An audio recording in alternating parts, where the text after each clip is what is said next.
Hello everyone. So today we're going to work on our family pet mask. Here I have a picture of my family pet. This is Ham, and I have an orange piece of paper here to represent him.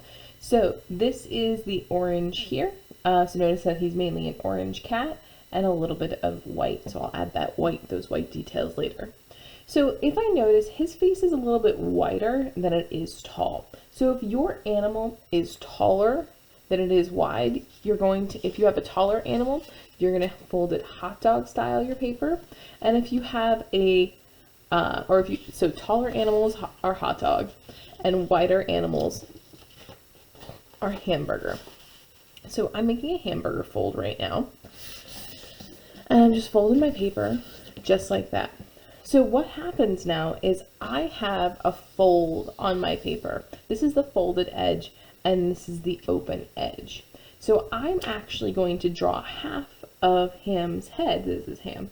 So half of my cat Ham's head on this folded paper. And this edge, I'm going to make sure that this folded edge is in the middle. So make sure that when you're doing this, you're using a pencil. I'm using a marker so that you can see. So again, I'm only drawing half of his head and I want to fill my paper. So I'm going to draw where his ear is going to go, just like that. I'm going to come down on the side for his cheeks, his fur on the edges, and then come down and back down for his mouth area. So here I have my basic shape of my cat. Before I cut this, I'm going to open it up and make sure it makes sense. So the fold is right here. When I cut this, I'm going to keep it folded together and I'm going to cut along this. If I open this up and the drawing that I did is not facing the center line, is not on this fold, you need to redraw it. So now I'm going to hold my paper and I'm going to just cut while that paper is still folded along my edges. So you put my paper in a scrap pile. Now watch what I'm going to do with these rough edges here. I'm not going to try and cut them all at the same time. I'm actually going to cut them in a big area like that.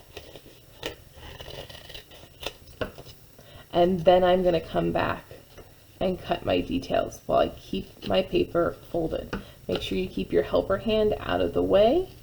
And as always when you cut, keep your thumb on top so you can chop, chop, chop. So notice how my thumb is pointing up as I'm cutting this out. And I'm really paying attention to what I'm cutting. My helper hand is safely away from what I'm working on. And I'm not going to rip my paper. I'm just going to come back and make sure that I snip it enough so that it actually just falls off on its own. All right. So this gives us our basic shape of our animal. And notice how I used most of my paper. I'm going to keep my larger scraps off to the side in case I need them for any details. And I'm going to push my small scraps into a pile. All right, my people, draw your idea out first and then cut. Check and make sure it's on that center fold. All right, everybody, let's see what's next.